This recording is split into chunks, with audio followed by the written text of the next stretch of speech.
የሰው ልጅ በእነዚህ ፈተናዎች ውስጥ የተቀባበሉት መጨረሻ አላህን ይገናኘዋል። በምድር ቆይታው የተለያየ ፈተናዎችን የሰው ልጅ ያስተነገደ ያልፋል። ግጭቶቻችን፣ የእርስ በርስ ጦርነቶቻችን፣ እሱን ተከትሎ የመጣው የኑሮ ውድነት ህዝቡ ጭንቀት ውስጥ እንዲኖር አድርጎታል። ታዲያ ዓለምንም ሀገራችንንም በከበበው በዚህ ድግዝግዝ ተጨባጭ ውስጥ ተስፋ የሚባል ብርሃን ላይ ካላማተርነ መኖር እንዴት ይሳካልን? ተስፋ ህይወትን የምናስቀጥልበት የህይወት ቅመም የመኖር ጣዕም። ተስፋ መንገድ ላይ አጽሚ፣ ጉዞ ላይ አበርቺ ዋና መሳሪያ ነው። ነቢያቶች ትልቁ ስንቃቸው ተስፋ ነው። አላህ ዘንድ ያላቸው እውነተኛ ተስፋ አላህ አይጥለንም፣ ይህን ችግር እንሻገረዋለን፣ ፈተናውን እናልፈዋለን ብለው ስንቃቸው ተስፋ እሱን ለሰነቀ ግብን ላለመ ዓላማን ለተለመ ውድ ገጸ በረከት እነ ኸባብ ብኑ አልአረት ከማ عند البخاري የአላህ መልእክተኛ ችግር ደረሰብን እርዳታ ከአላህ አትጠይቅም ሲሉ ምን ነው ተቻኮላችሁሳ? ከናንተ በፊት የነበሩ ህዝቦች መከራ ያለፈባቸው ተቋቁመዋል እንጂ አሏቸው ነብዩ አለይሂ ሰላም። ከዛም ከሩቅ ተስፋን ሰጧቸው፣ ከሩቅ እንዲያማትሩ አደረጓቸው። በአላህ ይሁንብኝ አሉ። ይሄ ይዤው የተነሳው ጥሪ ነቢያቶቹን ሊያስተማሩት ይሄ ዲን እስልምና ቀንና ምሽት ከደረሰበት ቦታ ይደርሳል። እንዴት አይነት ተስፋ ነው! ምን አይነት ስንቅ ነው ነብዩ አለይሂ ሰላቱ ሰላም። ይሄን ዲን አላህ የድንጋይም ያፈርን ቤት ውስጥ ይከተዋል። ተስፋን የሰነቁ ሰዎች ተራራውን ወጥተው ዳገቱን ተሻግረው ኮረብታውን ባትተው ለስኬት ይበቃል። አሁን አንድ ገጠር ላይ ያለ ግለሰብ የዋይት ሃውስ ቁልፍ ተሰጠኝ ቢላችሁ ወይም የሩሲያው ክሬምሊን ቤተመንግስት ቀዩ ቤተመንግስት መክፈቻ ቁልፍ አግኝቼ ሁለቱን ግዛት እቆጣጠራለሁ ቢላችሁ ሩቅ ተስፋ ነው አይደል? ረሱሉ ግን ይሄን ነበር የሰማው። ይሄን የሰሙ ሙናፊቆቹ በነብዩ ላይ ያሾፉ። እንዴ የአላህ መልእክተኛ እኛ ወጠን ሽንት ቤት መጠቀም አልችል ብለን ገና ሄደን ከፍታለን ይላሉ። ማ ወዐደና አላሁ ወረሱሉሁ ኢላ ጉሩራ። ይሄ የውሸት ቃል ኪዳን ነው። አዩሃ ናስ ዒባደላህ፣ ውድ ምእመናን፣ አላሁ ስብሓነሁ ወተዓላ የሰው ልጅ በተለያየ ችግር ውስጥ ፈጥሮታል። ለቀድ ኸለቅነል ኢንሳን ፊ ከበድ። የሰው ልጅ በእነዚህ ፈተናዎች ውስጥ የተቀባበሉት መጨረሻ አላህን ይገናኘዋል። በምድር ቆይታው እንደ ግለሰብ፣ እንደ ቤተሰብ፣ እንደ ሀገር ብሎም እንደ ዓለም የተለያየ ፈተናዎችን የሰው ልጅ ያስተነገደ ያልፋል። አሁን ዓለም አንድ መንደር ሁና አንድ ቦታ ዓለም ላይ የሚጮኸው ጩኸት እኛ ጋር ሲያስተጋባ እንሰማዋለን። የሆነ ቦታ የተፈጠረ ችግር ተጽዕኖውን እኛው መንደር ላይ እናገኘዋለን። እያንዳንዳችን ቤተሰብ በነፍስ ወከፍ ሲገባ እንመለከተዋለን። አላሁ ስብሓነሁ ወተዓላ በተለይ በዚህ 7-8 ዓመታት ውስጥ ዓለም ላይ ግዙፍ ክስተቶች ተከስተዋል። ከባድ ፈተናዎች ተከናውነዋል። ሰንሰለታማ የሆኑ ሙከራዎች አልፈዋል። 2019 ላይ እንኳን ብንነሳ ኮቪድ ዓለምን ሲጎበኝ ዓለምን በአጠቃላይ ማስክ አለበሳት። ስብሰባዎች ተሰረዙ፣ የእግር ኳስ ጨዋታዎች ተሰረዙ፣ መዝናኛዎቹ ተሰረዙ፣ ሰርጎች ተሰረዙ፣ ትምህርት ቤቶች ተዘግተዋል፣ በርካታ አገልግሎቶች ቆመዋል። አላህ ዓለምን ማስክ ያለበሰበት ዓመታት አልፈዋል። የሰው ልጆች ወደሱ እንዲመለሱ ኮቪድ ከመጣ በኋላ ምድር ላይ ቢያንስ 7 ሚሊዮን ህዝብ ምድርን ተሻግሯል፣ ሙቷል። በአሁን ድረስ 704,000 ህዝብ ኮቪድ በሽታ ላይ ይገኛል፣ አላገገመም። ኮቪድ የዓለም ኢኮኖሚም ላይ ትልቅን ተጽዕኖ ፈጥሮ አልፏል። አሜሪካ ብቻ ከ14 እስከ 16 ትሪሊየን ዶላር አጣለች። ያ ማለት ከዓመት በጀቷ ጂዲፒዋ ከ90 እስከ 95% ማለት ነው። የዓለም ጥቅል ኢኮኖሚ ላይ ደግሞ የኛዋን አገር ጨምሮ 36 ትሪሊየን፣ ልብ በሉ ቢሊየን አላልኩም፣ ትሪሊየን ዶላር ዓለምን አሳጥቷታል። ኢኮኖሚስቶች እንደሚሉት የኮቪድ ሰብሮት የሄደ ኢኮኖሚ እስካሁን ድረስ ዓለም ከቁስሉ አላጠገገችም። እንደ አይነት ፈተና ተስፋ የሚያስቆርጦ ፈተናን አልፈን ተሻግረነዋል።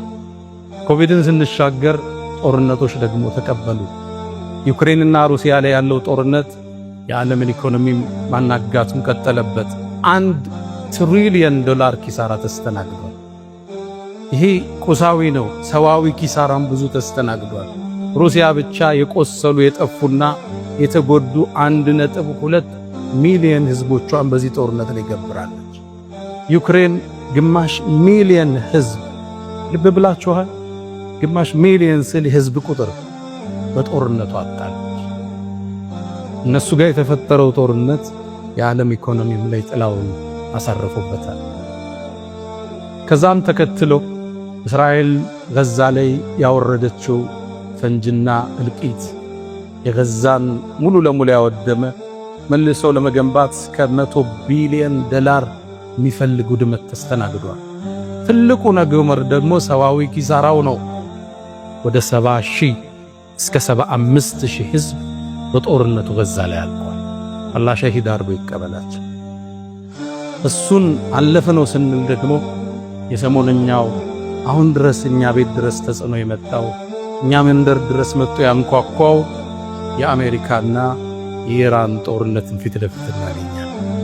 አሜሪካ ብቻ በእነዚህ ቀናቶች ውስጥ 26 ቢሊዮን ዶላር ከስራለች። በርካታ ሺህ ህዝቦች አልቀዋል። ሚድል ኢስት መካከለኛው ምስራቅ ውጥንቅጥ ውስጥ ገብቷል። ጎረቤት ሀገር ሱዳን እንኳን ለዓመታት የፈጀው የእርስ በርስ ግጭታቸው 100 ቢሊዮን ዶላር ኪሳራን አስተናግዳል። ሱዳን መቼ እንደሚቆምም አይታወቅም። የአሜሪካና የኢራን ጦርነት መቼ ጋብ እንደሚልም ስቲል አይታወቅም። ሀገራችን ኢትዮጵያ ብትመጣ የእርስ በርስ ግጭቶቻችን፣ የእርስ በርስ ጦርነቶቻችን፣ እሱን ተከትሎ የመጣው የኑሮ ውድነት ህዝቡ ጭንቀት ውስጥ እንዲኖር አድርጎታል። ታዲያ ዓለምንም ሀገራችንንም በከበበው በዚህ ድግዝግዝ ተጨባጭ ውስጥ ተስፋ የሚባል ብርሃን ላይ ካላማተርነ መኖር እንዴት ይሳካልን? ተስፋ ሕይወትን የምናስቀጥልበት የሕይወት ቅመም፣ የመኖር ጣዕም። ተስፋ መንገድ ላይ አጽሚ፣ ጉዞ ላይ አበርቺ ዋና መሳሪያ ነው። ተስፋ እሱን ለሰነቀ፣ ግብን ላለመ፣ ዓላማን ለተለመ ውድ ገጸ በረከት ነው። ተስፋን የሰነቁ ሰዎች ተራራውን ወጥተው ዳገቱን ተሻግረው ኮረብታውን ቧጥጠው ለስኬት ይበቃሉ። ተስፋን የሰነቁ ወንዞቹን አቋርጠው ባህሮችን ተሻግረው ማዕበሉን ረተው ወደ ዳርቻው ይደርሳሉ። ተስፋን የሰነቁ ህዝቦች ጨለማውን አልፈው ድግዝግዙን ተሻግረው ወደ ብርሃናማው ዓለም ይስተናገዳሉ። ተስፋን የሰነቁ ቸነፈሩን ተሻግረው ውርጩን ተቋቁመው ለስኬት ለድል ይበቃሉ። ተስፋ በሰው ልጆች ሕይወት ውስጥ የሚያስፈልጋቸው መሰረታዊ ቅመም። የሰው ልጅ ሰዋዊ ምክንያቱን ያደርሳል፣ ይጥራል፣ ይለፋል፣ ምክንያት ያደርሳል። ምክንያት እየደረሰ እዛ ውስጥ አልወጣ ሲል ሲደጋግዝበት ሲጨልምበት እንደሚሻገረው አላህ ላይ ተስፋው ያደርጋል። ተስፋ መሰረታዊ የሕይወት ቅመም፣ የመኖር ጣዕም፣ ዋና መሳሪያችን። የሰው ልጅ ተስፋ ሲያጣ አካሉ ራሱ ለበሽታ ይጋለጣል። አእምሮ ለሰውነት ማትረባነ አያልፍልህም፣ ይህን ነገር አታልፈው የሚለውን መልእክት ይሰጠዋል። ሰዎች ተስፋ ሲያጡ ነው በሽታ ላይ። ለአንድ ማህበረሰብ ለአንድ ትውልድ ለውጥ ይመጣል፣ የተሻለ ነገ ይከሰታል። ከሩቅ ሳቅህን አዳምጠው እያልክ ተስፋ ካልሰጠው መኖር አስቸጋሪ፣ ፈታኝ፣ ዳገት ይሆንበታል። እምልበረው በሁለት ክንፍ ነው። ምክንያትን እናደርሳለን፣ ሰበብን እናደርሳለን፣ እንደክማለን፣ እንቧጥጣለን፣ እንጥራለን። እሷ ልሳካልን ሲል እንደማይሆን ሲሰማን ግን ተስፋ እንሰንቃለን።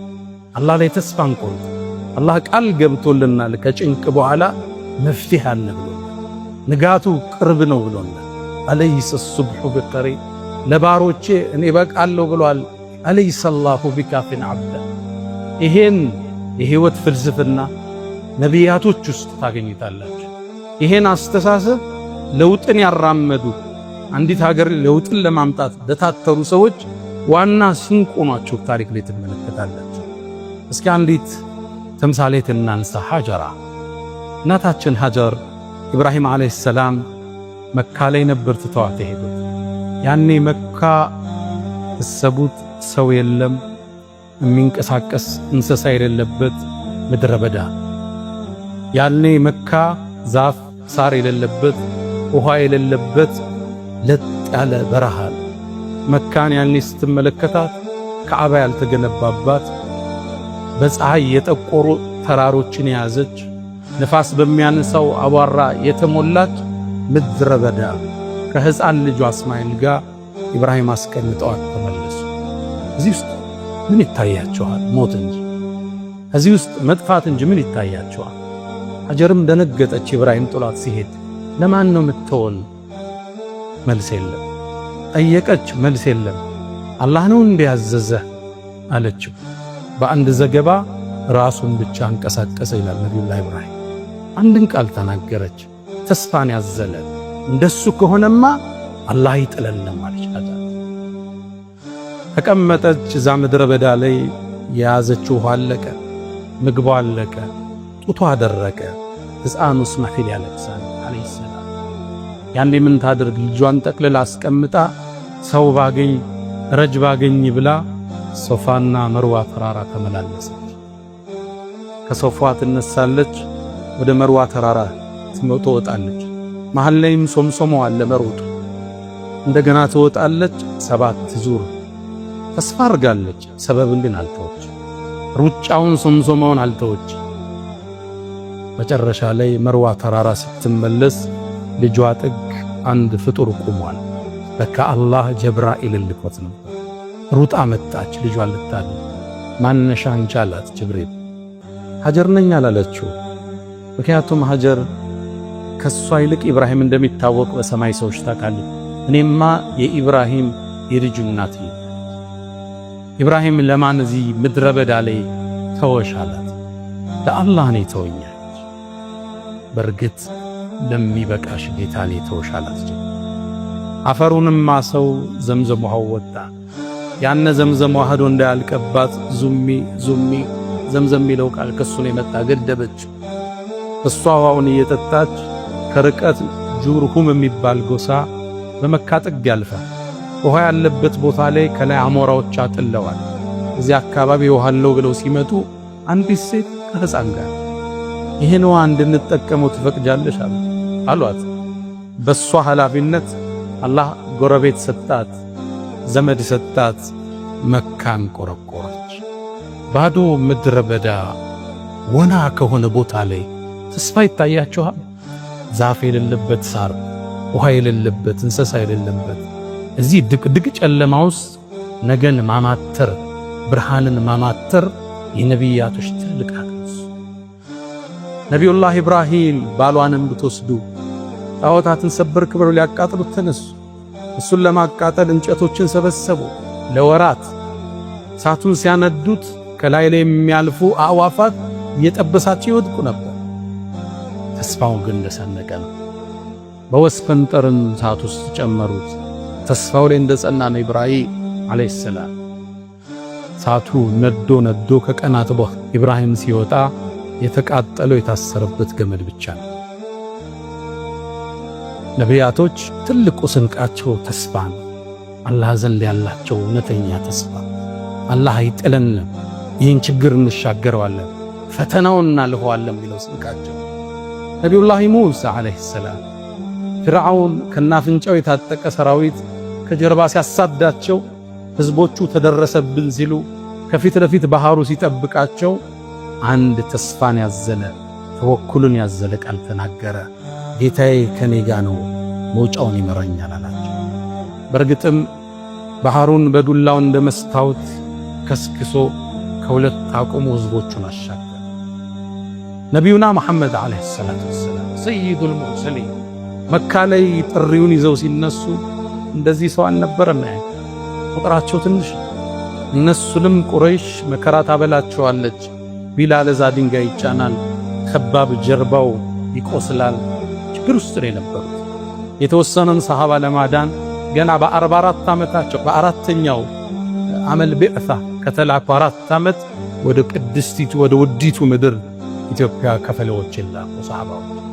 በዚህ ችግር ውስጥ ነው እነ ከባብ ኢብኑል አረድ ከማ عند البخاري የአላህ መልእክተኛ ችግር ደረሰብን እርዳታ ከአላህ አትጠይቅም ሲሉ ምን ነው ተቻኮላችሁሳ? ከናንተ በፊት የነበሩ ህዝቦች መከራ ያለፈባቸው ተቋቁመዋል እንጂ አሏቸው ነብዩ አለይሂ ሰላም። ከዛም ከሩቅ ተስፋን ሰጧቸው፣ ከሩቅ እንዲያማትሩ አደረጓቸው። በአላህ ይሁንብኝ አሉ። ይሄ ይዤው የተነሳው ጥሪ ነቢያቶቹን ሊያስተማሩት ይሄ ዲን እስልምና ቀንና ምሽት ከደረሰበት ቦታ ይደርሳል። ልብ ብላችኋል? መካ ላይ ገና ህልውና የሌለው ዲን የዓለም ጥግ ይደርሳል፣ ያውም ቀንና ማታ። ገለጻቸውን አያችሁ? ቢኮዝ የዓለማችን አንዳንድ ክፍል ላይ ሌሊት የማይመጣበት ቦታ አለ፣ አንዳንድ ቦታ ላይ ደግሞ ማይመሽ ቦታ አለ። ከዓለማችን የነብዩ ገለጻ ጥልቅ ቀንና ምሽት ከደረሰ እንዴት አይነት ተስፋ ነው! ምን አይነት ስንቅ ነው ነብዩ አለይሂ ሰላቱ ሰላም። ይሄን ዲን አላህ የድንጋይም ያፈርም ቤት ውስጥ ይከተዋል። ይሄው ዛሬ አርደል ሐበሻ ላይ የሳቸው ተከታይ 70-80 ሚሊዮን ገደማ ደርሷል። አልሐምዱሊላህ ረብል ዓለሚን። ያኔ ያዩት ተስፋ ስንቅ አጸናቸው ሰሃባዎች። ታዲያ የመካም ቆይታቸው ተጠናቆ ወደ መዲና ተሰደዱ። መዲና ላይ እንደደረሱ ቁረይሾቹ የሳቸውን መኖር ስላልፈለጉ ሊያጠፏቸው ዘመቱ። ገዝዋ አልአሕዛብ የምንለው ጭፍሮቹ መጡ። 10,000 ጦር ይዘው ነው የመጡት። ገጠፋኖች፣ ቁረይሾች፣ ከውስጥ ደግሞ የሁዶች። ነብዩ አለይሂ ሰላቱ ሰላም ሰራዊታቸው ያኔ 3,000 ብቻ በምን ይቋቋሟቸው? ሰልማን ከፋርስ ሀገር ያመጣውን ጥበብ ነገራቸው። እኛ ጠላት ሲመጣብን ጉድጓድ ቆፍረን እንመክት ነበር። ከመዲና 2 ተራራዎች ሰሜናዊ መዲና በኩል ጉድጓዶችን ቆፈሩ፣ ኸንደቅ ይባል።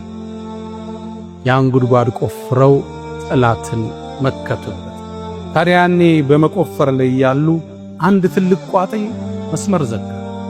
ጀግኖቹ ሷሃባዎቹ መቱት፣ ሊፈርስ አልቻለም። መጨረሻ መመለሻ ወደ ነብዩ አለይሂ ሰላቱ ሰላም የአላህ መልእክተኛ አንድ ትልቅ ቋጥኝ ዘጋብን፣ ምን እናድርግ አሏቸው። ነብዩ አለይሂ ሰላቱ ሰላም መጣዋሉ፣ ወረዱ፣ ተቀበሉት። ቢስሚላህ አሉና አንዴ መቱት፣ 1/3 ፈረሰ። ያኔ ከድንጋዩ ስባሪ ውስጥ ብርሃን ወጣ። ተስፋ የሰነቀ ንግግር ሰጥቷቸው